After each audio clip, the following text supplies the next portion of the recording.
¿Cómo están? Nuevamente nos encontramos en otra sesión de ciencias sociales y en esta vamos a hablar un poquito, vamos a recapitular lo que ya habíamos avanzado antes en cuanto a lo que es Bolivia a inicios del siglo XIX y el inicio también de una época de una vida republicana.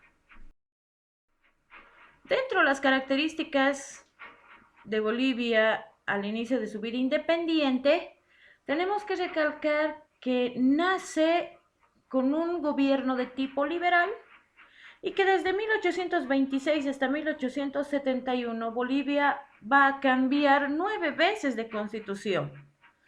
Imagínense solo en ese lapso de tiempo cuántas reformas y transformaciones le han hecho a nuestra gran Carta Magna. Además de que se van a crear requisitos que van a ser indispensables para el manejo administrativo de nuestro país. Entre esos van a estar el ser varón mayor de 21 años o estar legalmente casados, además de saber leer y escribir. Para poder votar tenías que ser considerado una persona culta o mínimamente ser bachiller. Y tener una seguridad económica, ¿no? Tener algún empleo, ser dueño de alguna industria, de algún negocio. En cuanto a la organización geográfica de nuestro país, a su inicio se va a basar en el eh, principio uti possidetis jure, lo que poseías seguirás poseyendo. ¿Qué quiere decir? Que el espacio que había de la Real Audiencia de Charcas va a pasar a lo que es Bolivia eh, en 1825 para adelante. Vamos a nacer a la vida independiente con 2.363.769 kilómetros cuadrados. Ya actualmente, si ustedes se dan cuenta, la cifra cambia en más de la mitad y solo contamos con 1.098.581 kilómetros cuadrados. Ahí tenemos en el mapa que ven a continuación las 5 provincias con las que vamos a iniciar nuestro periodo republicano, ¿no? Potosí, Chuquisaca, Santa Cruz, Cochabamba y La Paz. Y hablando de la estructura político-administrativa de nuestro país, tenemos que recordar que hemos empezado una república de carácter liberal, pero lamentablemente no ha podido mantener esa idea, ese enfoque, y se ha tornado mucho más conservador. ¿Qué quiere decir? Que ha tomado un estilo colonial de lo que es la administración pública. Además, siempre ha dejado de lado al campesinado. Solo se tomaba en cuenta al mismo cuando tenían que pagar impuestos. Ya para eso tenemos que recordar los presidentes con los que se va a iniciar la República de Bolivia, y entre ellos tenemos a Simón José Antonio de la Santísima Trinidad Bolívar y Palacios, que sabemos que va a gobernar solo 4 meses, pero que va a hacer en esos 4 meses una gran propuesta de constitución. Ojo, solo propuesta. Ya pasamos al segundo presidente, que va a ser Antonio José de Sucre, que sí va a quedarse bastante tiempo y va a tratar de implantar un gobierno liberal. Va a tratar. Dentro de un gobierno liberal se habla de la separación eclesiástica de los asuntos gubernamentales. ¿Qué quiere decir? Que la iglesia va a perder bastante poder, el poder que tenía dentro de la colonia. No es sencillo cambiar ideologías, cambiar enfoques. Por lo tanto, esto va a hacer que Antonio José de Sucre pierda simpatizantes dentro de las altas esferas en las ciudades. Además de que va a suprimir la mita obligatoria, y eso va a hacer que muchos simpatizantes que tenía al inicio dentro del campo, ya estos señores mineros, señores latifundistas, también le den la espalda, porque la mita era parte de una especie de esclavitud legal.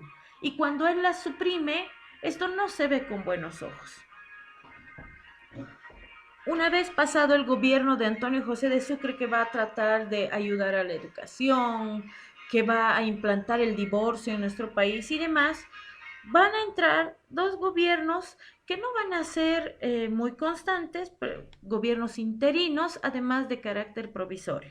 Estoy hablando de José María Pérez de Urdirinea y José Miguel de Velasco.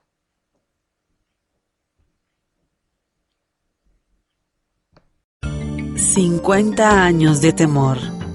Después de la renuncia del mariscal Antonio José de Sucre y de su alejamiento del territorio nacional, los criollos gobernaron el país por más de 50 años. Durante todo ese tiempo, el país vivió atemorizado por la violencia y las rebeliones militares que constantemente destituían y nombraban presidentes. Pedro Blanco. Mientras el Congreso Nacional esperaba que el mariscal Andrés de Santa Cruz asumiera la presidencia del país, el coronel Pedro Blanco se apoderó sorpresivamente del gobierno. Blanco había participado activamente en la rebelión contra Sucre y apoyado la invasión de tropas peruanas al territorio nacional. A los 5 días de haber tomado la presidencia, Pedro Blanco se enfrentó a una nueva rebelión militar. Nadie podía imaginar lo que sucedería. Blanco fue apresado y luego ejecutado por algunos cabecillas de esa revuelta. El mariscal Andrés de Santa Cruz. Poco tiempo después, el mariscal Andrés de Santa Cruz asumió por fin la presidencia de Bolivia. El nuevo presidente aprobó varias medidas destinadas a mejorar la economía y a poner orden en el país. En 1835, Andrés de Santa Cruz puso en marcha su proyecto más ambicioso, la unión entre Bolivia y el Perú. Aprovechando el desorden que existía en este último país, lo invadió y derrotó a las fuerzas opositoras a sus planes. 2 años después, fue creada la Confederación Peruano-Boliviana.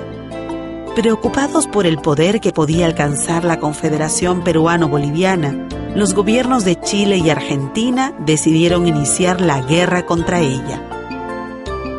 Al principio, parecía que las tropas de la Confederación vencerían rápidamente a las fuerzas enemigas. Sin embargo, luego de varios combates, el ejército de la Confederación fue totalmente derrotado en la batalla de Yungay.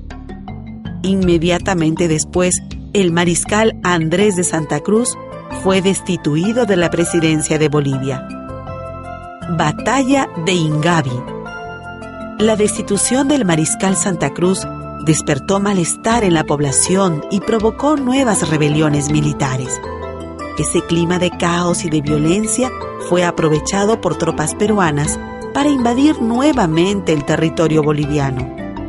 La noticia de la nueva invasión indignó a todo el país. En respuesta, el Ejército Nacional se preparó rápidamente para enfrentar a las fuerzas invasoras. El 18 de noviembre de 1841, tropas de Bolivia, encabezadas por el general José Vallivian, derrotaron al ejército peruano en la batalla de Ingavi. Manuel Isidoro Belzú. Luego de la batalla de Ingavi, el general José Vallivian asumió la presidencia de Bolivia. Durante su gobierno se creó el departamento de Beni y se estrenó el himno nacional. Sin embargo, el general Vallivian no pudo realizar todos sus planes porque fue reemplazado por el general Manuel Isidoro Belzú. El general Belzú decidió prohibir el ingreso de productos y de empresarios extranjeros porque creía que era importante proteger la economía del país.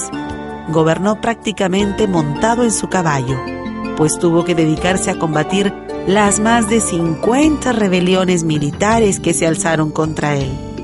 Al final, cansado de tanta violencia, renunció voluntariamente a la presidencia. Los artesanos y el pueblo humilde lo conocían como Tata Belzú. Córdoba, Linares y Achá. Los gobiernos posteriores se sucedieron violentamente. A Belzú le siguió el general Jorge Córdoba, destituido al poco tiempo por el doctor José María Linares, quien fue reemplazado por el general José María Achá. Nuevos dictadores. El general José María Achá inició su gobierno de forma sangrienta. Ordenó el asesinato de varios opositores, entre los cuales se encontraba el expresidente Jorge Córdoba. Fue el general Mariano Melgarejo quien reemplazó en el gobierno al general Achá. El nuevo gobernante autorizó el ingreso en las costas de Bolivia de empresarios de Chile, Inglaterra y los Estados Unidos para que explotasen el guano y el salitre. Además, firmó con los países fronterizos acuerdos que trajeron como consecuencia la reducción del territorio nacional. Como había ocurrido con los anteriores presidentes, el general Melgarejo también fue desalojado violentamente del gobierno. Lo sustituyó el general Agustín Morales, quien ocupó por muy poco tiempo la presidencia de Bolivia. Un disparo de bala realizado por su propio sobrino provocó su muerte. Luego de la muerte del general Agustín Morales, fue elegido presidente de la República el general Adolfo Vallivian. Para sorpresa de todos, Vallivian también murió repentinamente a causa de una extraña enfermedad. La situación del país era tan violenta e inestable que uno de los múltiples alzamientos militares terminó con el incendio del Palacio de Gobierno, ubicado en la ciudad de La Paz. En medio de tanto desorden, el general Hilarión Daza se apoderó de la presidencia de la República. Los sucesivos cambios de presidentes y la violencia que no tenía cuándo acabar condujeron a Bolivia al borde de la bancarrota. Para colmo de males, en esa misma época, una grave sequía afectó al territorio nacional. Una vez que hayas visto esta breve información, espero que hayas sacado todas las preguntas que crees que son necesarias, hayas sacado apuntes para que podamos tener una aclaración más fidedigna dentro de lo que es nuestro encuentro en el campus virtual. Los espero ahí. Hasta la próxima.